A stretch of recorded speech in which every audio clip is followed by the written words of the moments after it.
Hello students, once again welcome back to JEE पे जीत PYQ series.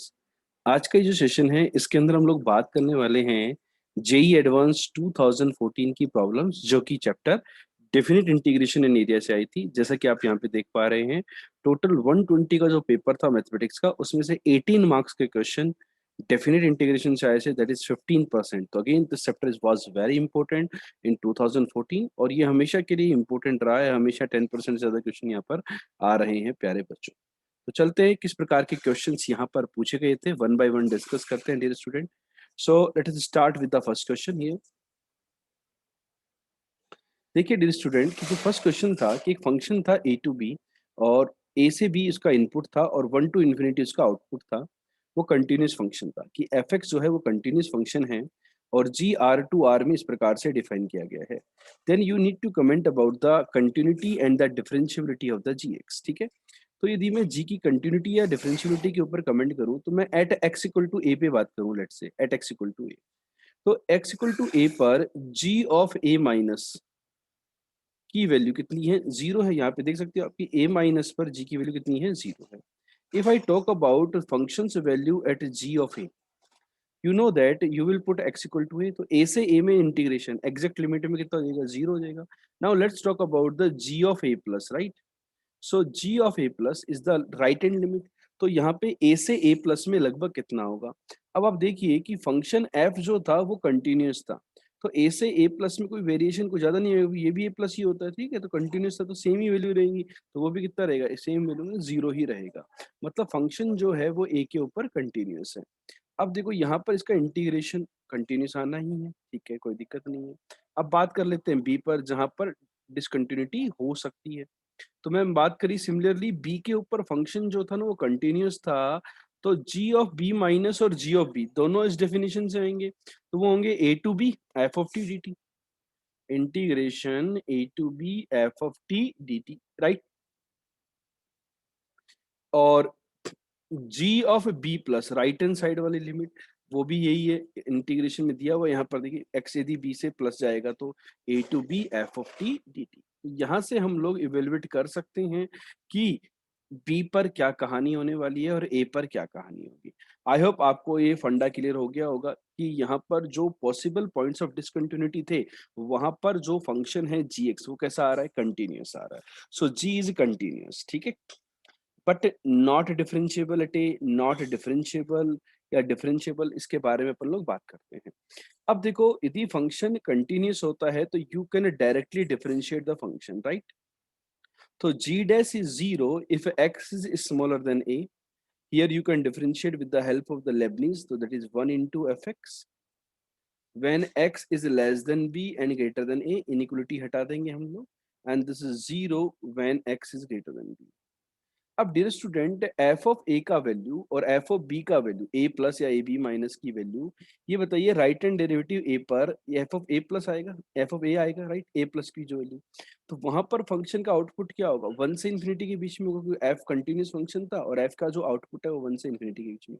तो क्या कभी वो जीरो के इक्वल होगा? तो L H D R H D a और बी दोनों पे ही इक्वल नहीं है, mean function is not differentiable at a and b. तो जी जो है ना, g not differentiable at a and b, दोनों जगह सेम कहानी हो रही है, राइट? ए एंड बी दोनों पे ही डिफरेंशिएबल नहीं है, तो g is continuous but not differentiable at a, सही बात है। G is differentiable on R, गलत बात है। G is continuous but not differentiable at b, सही बात है। G is continuous and differentiable at either a और बी बट नॉट बोथ, गलत हो गया। तो what are the correct options? A and c. आप देख सकते हैं यहाँ पर स्टार लगा हुआ है क्वेश्चन पे, मतलब more than one correct type का क्वेश्चन पूछा गया था, 3 मार्क्स का क्वेश्चन था। आई होप ये क्वेश्चन आपको क्लियर हो गया होगा डियर स्टूडेंट्स, ठीक है, कॉन्सेप्ट क्लियर है। चलें अगले क्वेश्चन की तरफ। चल, यहाँ पर डियर स्टूडेंट सेकंड क्वेश्चन जो था वो ये था कि एफ जीरो से infinity to R given by f x is one by x से x e to the power minus of t plus one by t d t by t. इस function के बारे में फर्स्ट ऑफ ऑल तो मुझे comment करना था कि ये इंक्रीजिंग है या डिक्रीजिंग। तो increasing decreasing monotone behaviour analysis करने का सिंपल सा एक मेथड है कि you need to identify the differentiate that f dash x, right? So let us calculate the f dash x. तो अपर लिमिट का differentiation 1 into e to the power minus x plus 1 by x और denominator में जो t था वहां पर भी x आ गया, माइनस लोअर लिमिट का differentiation that is minus of 1/x² into e to the power minus of 1/x plus x, और जो डिनोमिनेटर में x t था उसकी जगह देगा 1/x। आप देखो एक x से एक x कैंसिल हो गया तो x बचा, लेकिन ये प्लस हो गया, राइट, ये ऐड हो गया basically. So this is twice of e to the power minus of x plus 1/x divided by x, ये आ गया f डैश x। Since we know that the functions in function x is positive, so x positive, denominator positive, and exponential function e to the power anything is always positive। तो ये जो कहानी है ये हमेशा पॉजिटिव है। f डैश पॉजिटिव है, इसका मतलब क्या हो गया, फंक्शन कैसा हो गया बच्चों, इंक्रीजिंग हो गया, डिक्रीजिंग नहीं होगा, इंक्रीजिंग होगा। तो f is monotonically increasing on 1 to infinity। भाई ये तो पूरे इंटरवल में ही है 0 से इन्फिनिटी में, तो वो बोले 1 to infinity में बताओ, तो उसमें तो होगा ही होगा, ठीक है, ए ऑप्शन सही है। डिक्रीजिंग सवाल ही पैदा नहीं होता, फॉर ऑल वैल्यूज था ये तो 0 टू इन्फिनिटी में, राइट। तो हम तो 1 टू इन्फिनिटी में उन्होंने ऑप्शन में कंफ्यूजन क्रिएट करने के लिए दिया था, लेकिन ओवरऑल ही इंक्रीजिंग है, ऑप्शन भी गलत हो गया। Now let's talk about the option C. For option C we need to find out f of 1/x, right, because in the question we know about f x, ठीक है। अब देखो यहाँ पर देखो एफ ऑफ एक्स और f of 1/x में क्या डिफरेंस होगा, जस्ट लिमिट्स के बारे में खेल होगा, बिकॉज ये तो टी का फंक्शन है, तो आप एक्स की जगह 1/x रिप्लेस कर देंगे डियर स्टूडेंट, ठीक है, तो ये लिमिट बन जाएगी एक्स और ये बन जाएगी 1/x। ये फंक्शन आपके सेम रहने, e की power minus T plus 1/t, and here in the denominator you have T d T. Clear. अब एक काम करते हैं, लिमिट को इंटरचेंज कर देते हैं। लिमिट को इंटरचेंज करने से डेफिनेट इंटीग्रेशन की बेसिक प्रॉपर्टी से क्या होता है, लिमिट इंटरचेंज करने से एक नेगेटिव साइन आ जाता है dear student. So e to the power minus T plus 1/t dt divided by t, ठीक है। सो अब now we can observe this particular expression that this is nothing but fx, right, so this is minus of fx। तो यहाँ से एक बहुत ही प्यारा सा कंक्लूजन निकल करके आ रहा है, and that conclusion is f x plus f of 1/x। F x plus f of 1/x इन दोनों का सम 0 होगा for all the values of wherever f x is defined, and this is defined for 0 to infinity, जो कि option number C आ चुका है, ठीक है। तो आई होप आपको ए क्लियर हो गया, बी क्लियर हो गया, सी क्लियर हो गया। Now we need to discuss about the f of 2 to the power x, that is this is an odd function on x, कि ये जो फंक्शन है आपका 2 टू द पावर x रखने पर ये ऑड फंक्शन होगा, ठीक है, इसके बारे में बात करते हैं। तो यहाँ पर आप देखिए कि f of x plus f of 1/x 0 है, तो x की जगह यदि मैं 2 टू द पावर x डाल दूं तो what you will get, f of 2 to the power x plus f of 2 to the power minus x is equal to 0। तो इससे कुछ कंक्लूजन निकलेगा क्या आपको, बताइए। तो यहाँ से हम ये कह सकते हैं कि f of 2 to the power x की जो वैल्यू आई, f of 2 to the power x की जो वैल्यू आई, that is equal to negative of f of 2 to the power minus x। तो f of 2 to the power x function is not f x, f of 2 to the power x, this function is odd function. कैसे भाई, simple सी बात है ना भाई, इस function में f of 2 to the power x, इसके बारे में वो बात कर रहे हैं। इस फंक्शन में यदि आप x की जगह माइनस एक्स रिप्लेस कर रहे हैं तो ये बनेगा, और उसकी जो वैल्यू आ रही है वो नेगेटिव टाइम्स आ रही है, इट मीन्स वो फंक्शन क्या है, ऑड है। तो फाइनली जो आपके आंसर्स होंगे यहाँ पर इस पर्टिकुलर क्वेश्चन के, that will be a c d. I hope आपको क्वेश्चन क्लियर हो गया होगा कि how to proceed with this particular question, right. तो solution of this question is a c d, right. So चलें अगले क्वेश्चन पे, नेक्स्ट क्वेश्चन पे बढ़ा जाए प्यारे बच्चों। अगले क्वेश्चन की शुरुआत करी जाए, कंप्यूटर जी। अच्छा क्वेश्चन है, थर्ड नंबर का question, 4x³ d2/dx² of this dx। तो इस पर्टिकुलर क्वेश्चन को करने के दो तरीके हैं। बहुत सारे बच्चे मुझे कहते थे कि सर यहाँ पर एक काम कर रहे हैं आप कि इसको 2 बार डिफरेंशिएट कर दें, फिर इसको मल्टीप्लाई कर दें, फिर इंटीग्रेट कर दें। हाँ, कर सकते हो, या फिर हम यहाँ पर बाई पार्ट्स लगा सकते हैं, कि इस फंक्शन को मैं इंटीग्रेट कर लूँ और इस फंक्शन को मैं डिफरेंशिएट कर लूँ, राइट? तो देखो मैं इस मेथड से बताता हूँ आपको, दूसरा वाला मेथड भी वी विल डिस्कसिंग। तो यहाँ पर क्या कहता है कि भई जिसको आप डिफरेंशिएट करोगे उसको एज इट इज़ रखा और इसको इंटीग्रेट करोगे तो ये क्या होगा, D by d x of, double derivative है ना बेसिकली, तो डबल डेरिवेटिव है तो ये फर्स्ट डेरिवेटिव आ गया, बस सिंपल बात है इसका। और लिमिट 0 से 1 माइनस इंटीग्रेशन 0 से 1, उसका तो डिफरेंशिएशन हो गया दैट इज 12x स्क्वायर और उसका इंटीग्रेशन हो गया that is d by d x of 1 minus x square की पावर 5, राइट? यही होगा उसका integration and with respect to x।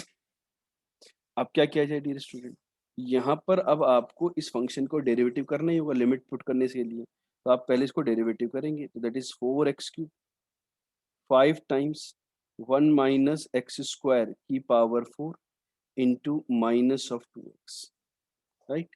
Whole limit 0 to 1। अब देखो आगे के इंटीग्रेशन के बारे में भी हमें बात करनी है, लेकिन जब 1 रखेंगे तो भी 0, 0 रखेंगे तो भी 0, तो इसका तो काम ही खत्म हो गया, राइट? ये तो केवल ऑब्जर्वेशन के लिए था। यहाँ पर अब देखते हैं यहाँ पर क्या किया जाए। अगेन एक काम करते हैं, भाई इसको फर्स्ट फंक्शन मान लेते हैं, इसको सेकंड फंक्शन मान लेते हैं। डिफरेंशिएशन से करना अच्छा है कि इसको इंटीग्रेट बाई पार्ट्स कर लेते हैं। तो माइनस का 12 तो बाहर आ चुका है, ये अपना है फर्स्ट फंक्शन और ये है आपका सेकंड फंक्शन, तो वही प्रोसेस करेंगे, ठीक है?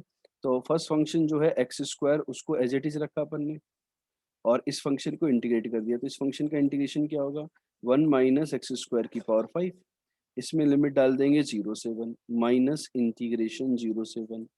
वो जो फर्स्ट फंक्शन था एक्स स्क्वायर उसका हो गया डिफरेंशिएशन और इसका हो गया integration, that is 1 minus x square की power 5 with respect to x. Clear?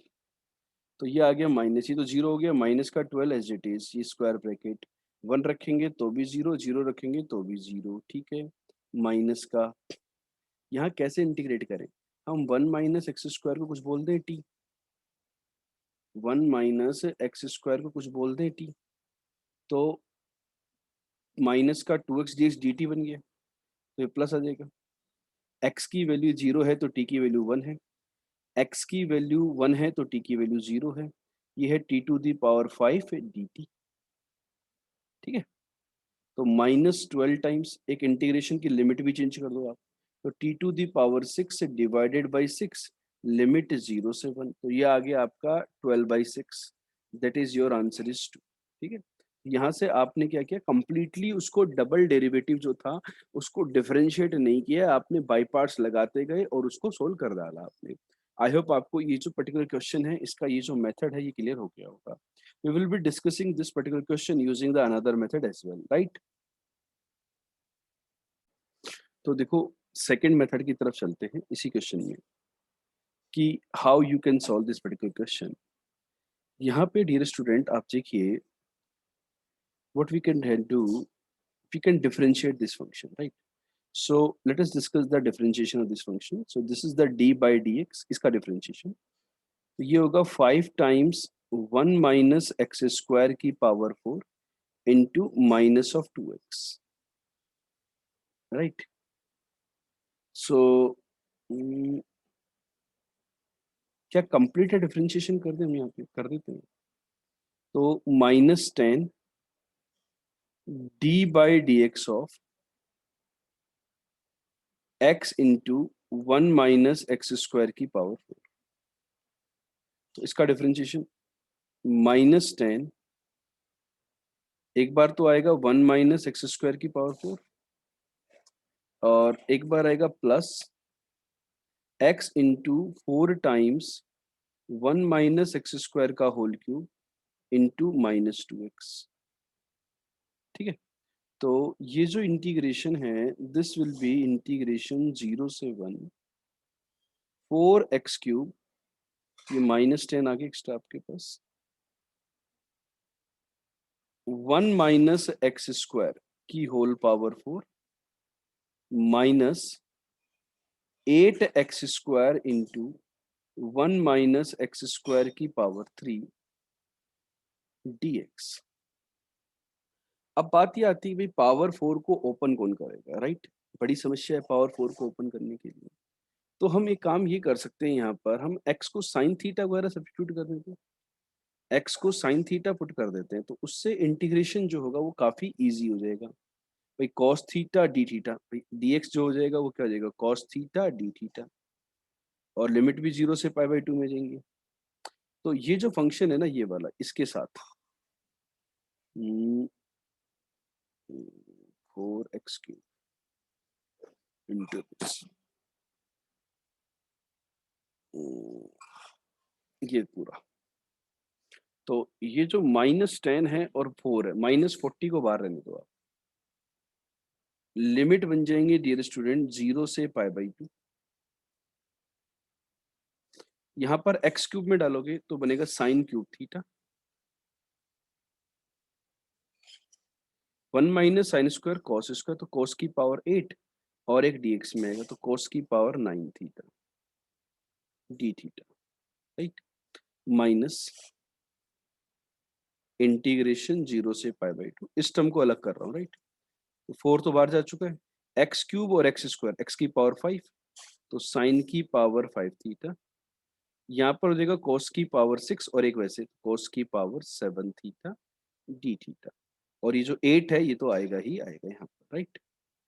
अब यहाँ पर आप इंटीग्रेशन वोलिस फॉर्मूला से सोल्व कर सकते हो।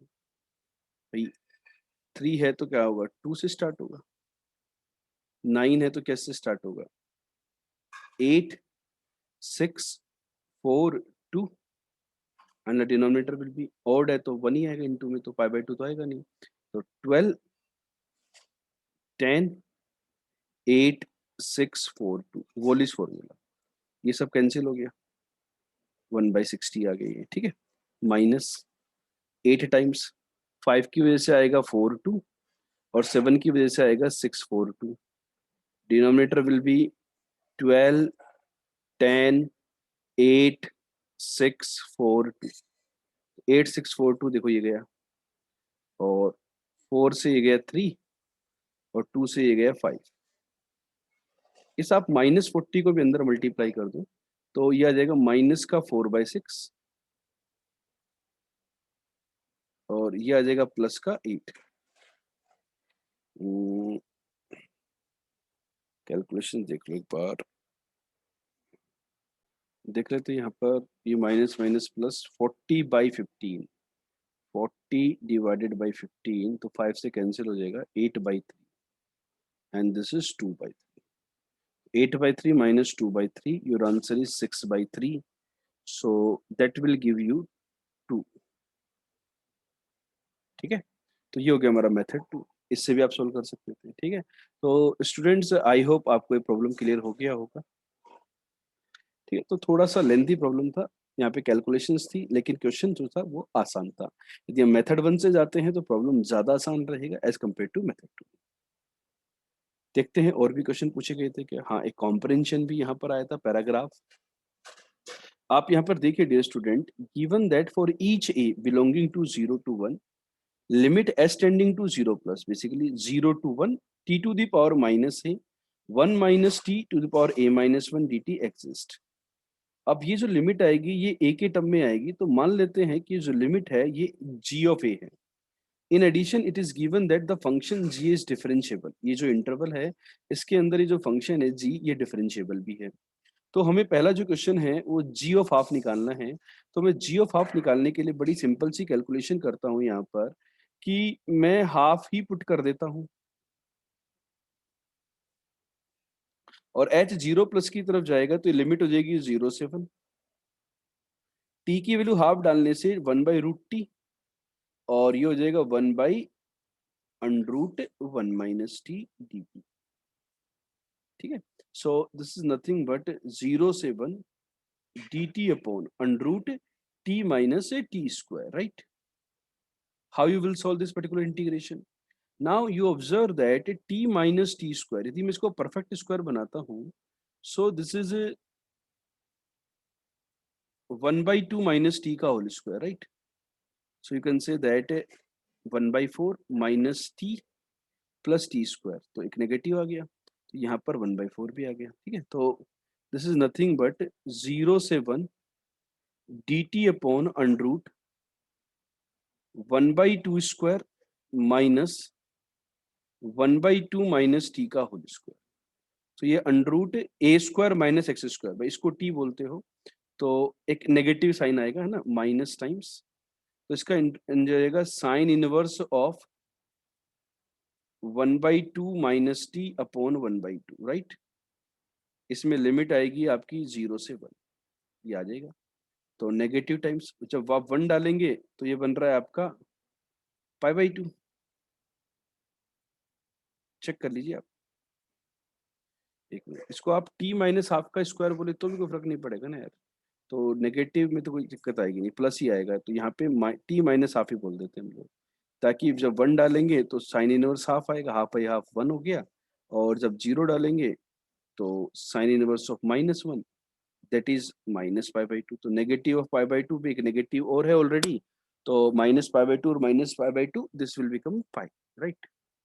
तो आप चेक कर लीजिए आपका आंसर आया कि नहीं आया यहाँ पर, कि g ऑफ हाफ का जो वैल्यू होगा वो पाई होगा। चेक कर लेते हैं, ठीक है।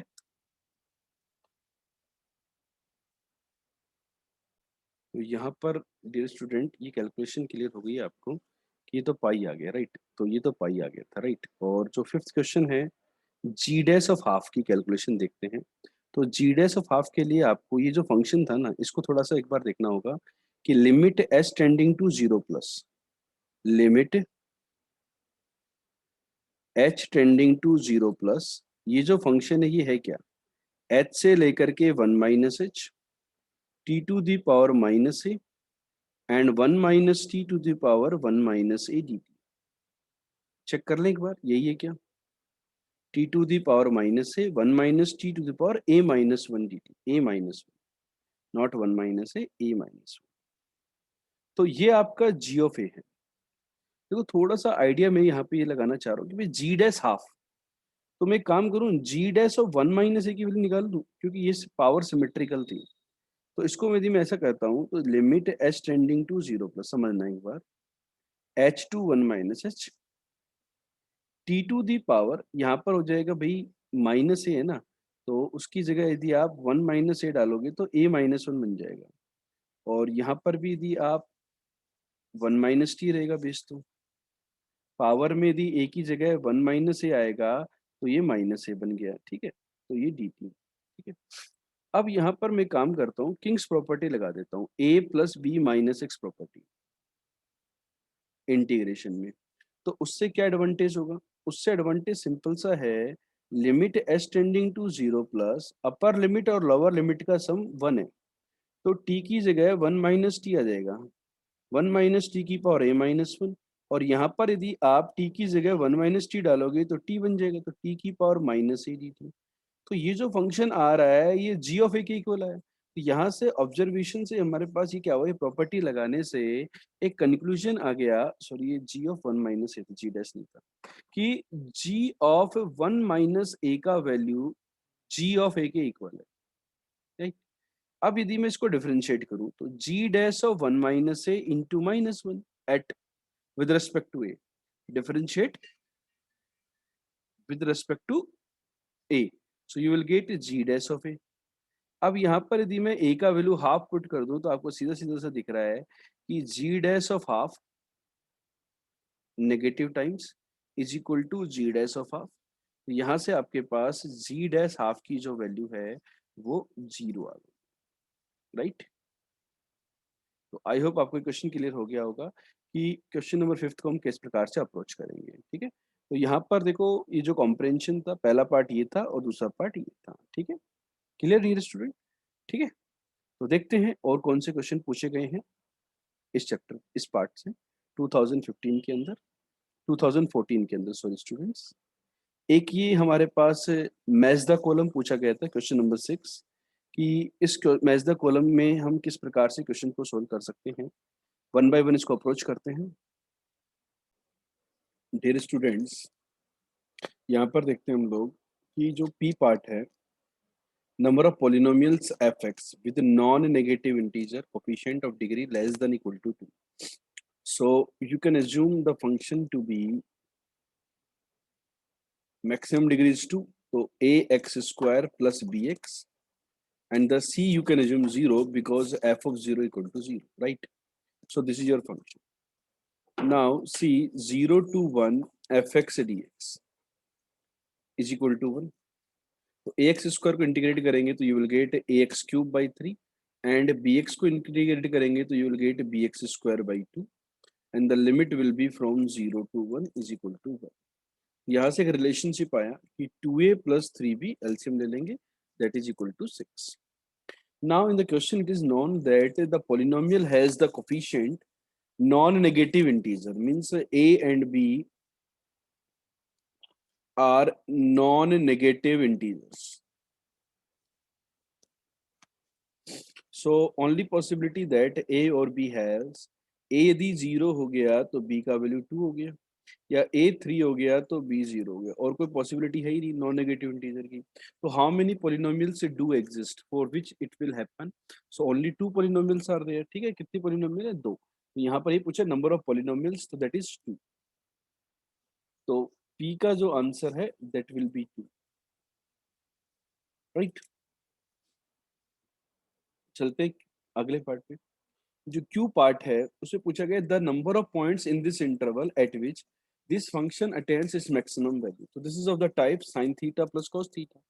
तो sin theta plus cos theta को एक सिंगल फंक्शन में कन्वर्ट करके लिख सकते हैं, √2 times sin of x square plus pi by 4, 1/√2 से मल्टीप्लाई डिवाइड करके. अब इसकी मैक्सिमम वैल्यू कब होती है? वही √2 होती है जब ये x square plus pi by 4 कितना हो? 2n pi plus pi by 2 के इक्वल हो. यदि ये function 2n pi plus pi by 2 के इक्वल होगा तो ये मैक्सिमम होगा, n बिलोंग्स टू इंटीजर. तो यहाँ से मेरे पास एक्स स्क्वायर की वैल्यू आ गई है dear students 2n pi plus pi by 4. X square तो पॉजिटिव, तो n की वैल्यू 0 रखी मैंने, तो एक्स स्क्वायर की वैल्यू आई पाई बाई 4. तो यहाँ से दो वैल्यू आई x की जो कि इस इंटरवल में लाई कर रही है. फिर मैंने n का वैल्यू 1 रखा, तो I am getting x square equal to 2 pi plus pi by 4. 2 pi plus pi by 4, तो इसकी वैल्यू भी जो होगी वो 13 से छोटी है, √13. एक्स की वैल्यू है ना ये, तो x square is basically 0 to 13. तो यहाँ से भी एक पॉजिटिव एक नेगेटिव, तो एक्स की दो वैल्यू यहाँ से आई. और जैसे ही आप n की वैल्यू 2 रखेंगे तो एक्स स्क्वायर की वैल्यू एक्सेप्ट ही नहीं होगी. क्यों नहीं होगी? 4 पाई जो होगा वो 13 से बड़ा चला जाएगा. तो टोटल सॉल्यूशन कितने आ गए भाई? यहाँ पर एक पॉजिटिव भी आ रहा है, नेगेटिव भी आ रहा है, यहाँ पे पॉजिटिव नेगेटिव. तो total number of solutions, the total number of x lying in this interval for which this function attains its maximum value is 4. तो पी क्यू का जो आंसर है दैट इज 4. यहाँ पे आप चाहें तो चेक भी कर सकते हैं कि क्यू ऑप्शन जो है इसका आंसर क्या आ रहा है? 4, that is option 3. P is matching with 2, Q is matching with 3. We have to match and R and S as well, right? Let's talk about the R part. R part में बोला गया भाई ये जो integration इसकी value क्या होगी? तो सिंपल सी बात है, आपको माइनस ए से ए की प्रॉपर्टी नजर आ रही है, तो जीरो, इसको डायरेक्ट इंटीग्रेशन तो कर नहीं सकते थे. तो 0 से 3x square upon 1 plus e to the power x plus f of minus x, that is 3x square upon 1 plus e to the power minus x dx, right? यहाँ पर डियर स्टूडेंट आपके पास 3x स्क्वायर कॉमन आ गया, और जो denominator में है आप उसका एलसीएम ले लीजिए, that is 1 upon 1 plus e की पावर x. जो सेकंड फंक्शन है e की पावर माइनस एक्स को आप 1 बाई एक्स लिखेंगे तो you will get e to the power x upon e to the power x plus 1 dx. तो ये देखो खत्म हो गया, एलसीएम लेने पे 1 आ गया. 3x स्क्वायर का इंटीग्रेशन होता है एक्स क्यूब, लिमिट 0 से 2. तो आपका जो आंसर है वो 8 आ गया. तो ये जो फंक्शन है r, इसकी जो वैल्यू होगी ये होगी 8. चलते इसमें एक पार्ट और है s. यहाँ पर देखो दो फंक्शन है, एक ये है, इसको बोल देते हैं I1, इसको बोल देते हैं I2. ठीक है, यहाँ पे 0 से आप में निकालना है और माइनस हाफ से आप में निकालना है.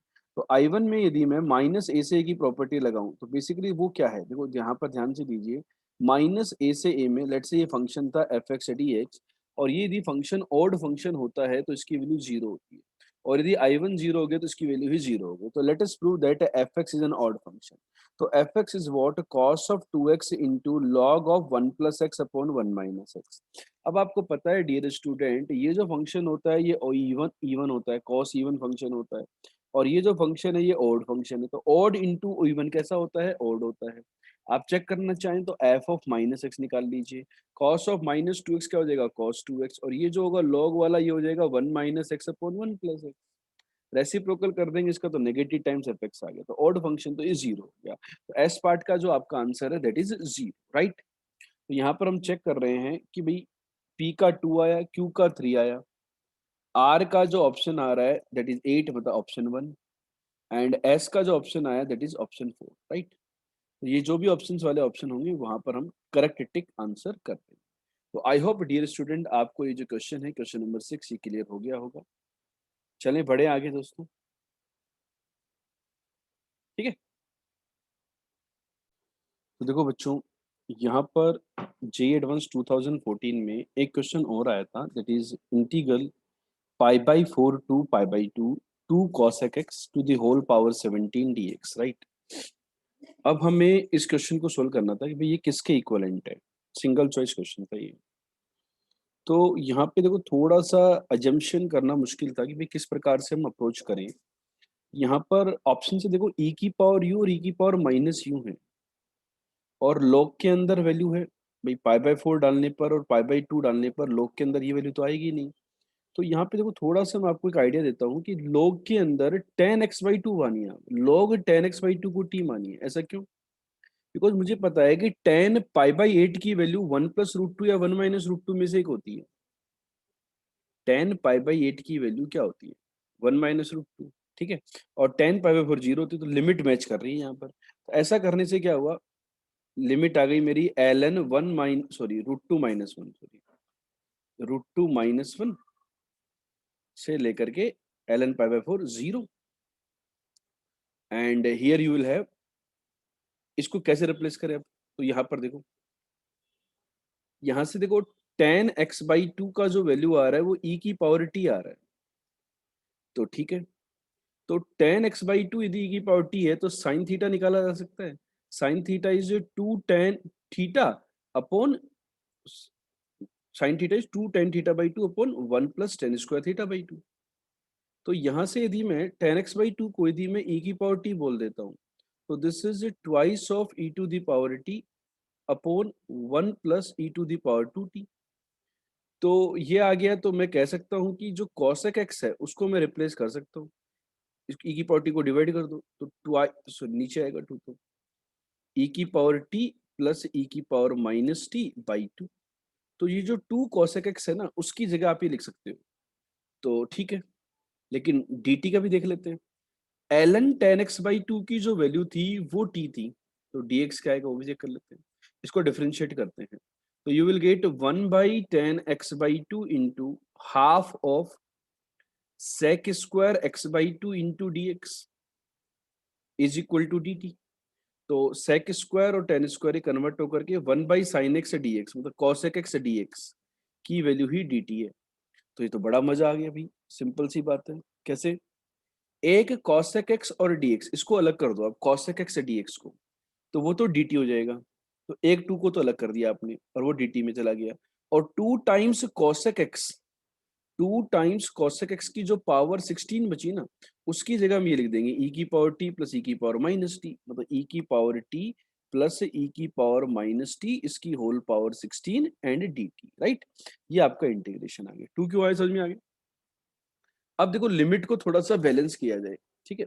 तो लिमिट के लिए अपन क्या कर सकते हैं कि ये जो नीचे वाली लिमिट है ना इसको आप ln ऑफ √2 + 1 करोगे तो भाई उसका रेसिप्रोकल था, तो नेगेटिव है basically, twice of e to the power t plus e to the power minus t 16 dt। अब देखो ये जो फंक्शन है ये इवन फंक्शन है, तो यहाँ पे t की जगह माइनस टी रिप्लेस करेंगे तो लिमिट जो हो जाएगी, t की जगह माइनस टी रिप्लेस करोगे तो नेगेटिव टाइम्स आएगा एक तो, और लिमिट जो हो जाएगी ये चेंज हो जाएगी, नेगेटिव टाइम्स ये जीरो से होगी minus t times, twice of function same ही रहना है।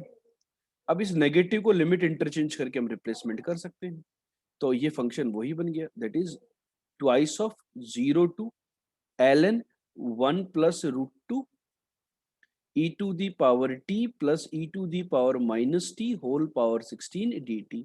ये चेक कर लेते हैं कौन से ऑप्शन में है, ये हमारे ऑप्शन ए के अंदर है, ठीक है। तो आई होप डियर स्टूडेंट आपको ये क्वेश्चन क्लियर हो गया होगा। तो यहाँ पर देखो थोड़ा सा करेक्शन है कि यहाँ पर ये क्वेश्चन तो क्लियर हो गया। अब देखते हैं यहाँ पर 3 मार्क्स का ये क्वेश्चन था, 3 मार्क्स का ये था 6 6 और 6 12, 12 and 3 15, 15 and 3 18, 18 and 3 21। तो बेसिकली यहाँ पे करेक्शन है कि 21 मार्क्स का ये था, नॉट ओनली 1, ठीक है। तो 21 मार्क्स, तो परसेंटेज हमारा क्या हो गया, इंक्रीज हो गया कि नहीं हो गया? 3 मार्क्स यदि इंक्रीज होते हैं तो वहां पर हमारा 0.25, तो 17.5% के लगभग पेपर था, राइट। तो मतलब डेफिनेट इंटीग्रेशन इन एरिया बहुत ज्यादा इंपॉर्टेंट है। Good luck.